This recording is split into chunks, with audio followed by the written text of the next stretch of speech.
سەرەتا درود بۆ ڕۆحی شەهیدان. بێگومان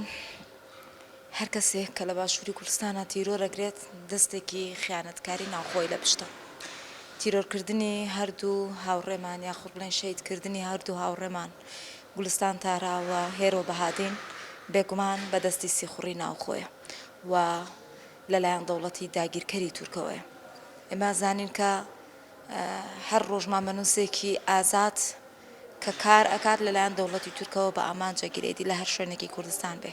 بە تایبەت لە باشووری کوردستانە جیاواز لەو هێرشە بەردەوامەی کە بۆ سەر باشووری کوردستان بۆ سەر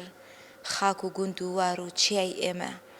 دەوڵەتی داگیرکەری تورک ئەیکات ڕۆژنامەنووسانی ئازادیش بە ئامانجەگرێ. هەر مانگێک پێش ئێستا بوو لە 8 تەمموز ڕۆژنامەنووسانی چرا تیڤی و چرا فێمی بە ئامانج کرد و حوکات ماوەیەکی زۆر نییە کە شەید ناگیهان ڕۆژنامەنووس و نووسەری بە ئامانج کرد. ئێسش ئەبینین کە دوو ڕۆژنامەنووسی ئێمە دوو ڕۆژنامەنووسی چالاک دوو ڕۆژنامەنووسی بوێر بە ئیرادا بەهێز بە ئامانجی گرتوون. بێگومان ئێمە ئەم هێرشەی دەوڵەتی داگیرکەری تورک شەرمەزار و ڕسوا ئەەکەین و ئەو دەست و هێڵە خیانەتە ناوخۆییە شەرمەزار و ڕسوا ئەەکەین. هەڵبەتکە ئامانج لە هێرشی سەر ڕاگەیاندنی ئازاد و تیرۆرکردنی ئەو ڕۆژنامەنووسە ئازیزانەی ئێمە بێدەنکردنی دەنگی ئازادە کەبکردنی دەنگی ئازادە کەبکردنی دەنگی ڕۆژنامەنووسانە بۆی کە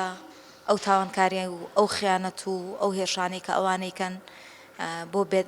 بێدەنگیرێکردنی ئەمان و شاردنەوەی ئەمانەیە و لە لایەکی ترەوە بۆ بێ ئیرادەکردن و بۆ بێمۆڕالکردنی ڕۆژنامەنووسانی ئازادە. بەڵام خاڵیان خاوە ئێمە هیچ وەختێ ناوەسین هەتا تاکە کەسێک لە کوردستانە مابێ هەتا ڕۆژنامەنووسێکی ئازاد لە کوردستانە هەبێ هیچیەک لە خەون و ئامانج و پلانی داگیرکەران لە باشووری کوردستانە بێگومان ئەنجامگیر نابێت و ئێمە لەسەر هێڵی تێکۆشانی ئەوان بەردەوامە بین بەردەوامی بە ڕێبازی ئەوانە دەین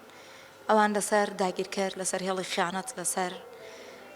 دەرخستنی حەقیقەتی کۆمەڵگای ئێمە ژنی ئازاد کۆمەڵگەی ئازاد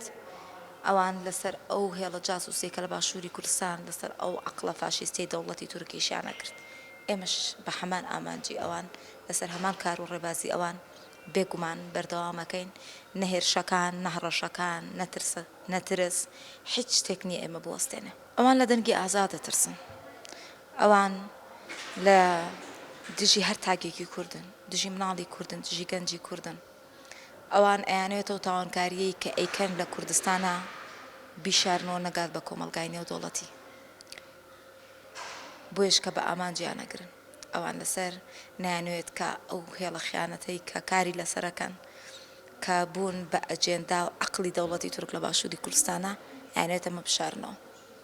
بۆیش کە ڕۆژنامەنووسانی ئێمە بە ئامانجەگرن ئەوان ئەیانوێت لە ژنی ئازاد بدەن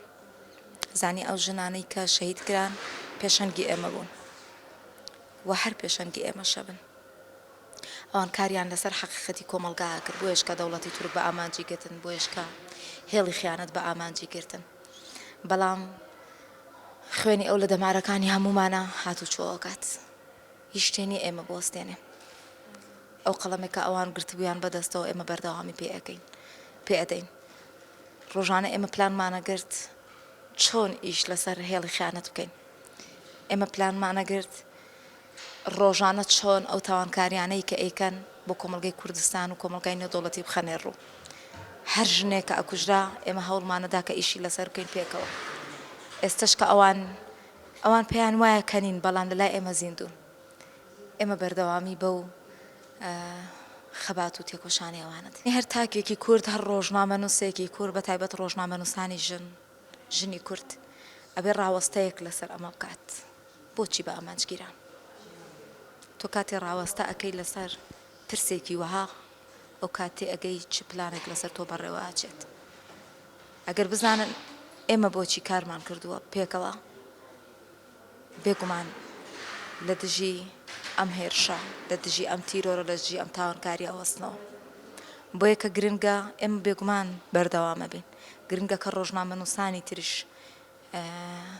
تێبگەن لەوەی کە بۆچی دەوڵەتی تورک ئەو ڕۆژنامە نووسانی بە ئامانج کردووە پێویستە ڕاوەستەی لەسەر بکەن و هەڵوێست وەربگرن ئەزانی دەوڵەتی تورک بە هەر شێوازێک دەیەوێت هەر تاکێکی کورد قڕ بکات ئێوە ژنگەی کوردستان لە ناو ببات ئەوێت خاکی کوردستان داگیر بکات و ئێستا هێرشێکی بەرفراوان و هەمەلایانی بۆ سەر باشووری کوردستان دەست پێ کردووە هەر لە بادینانەوە هەتا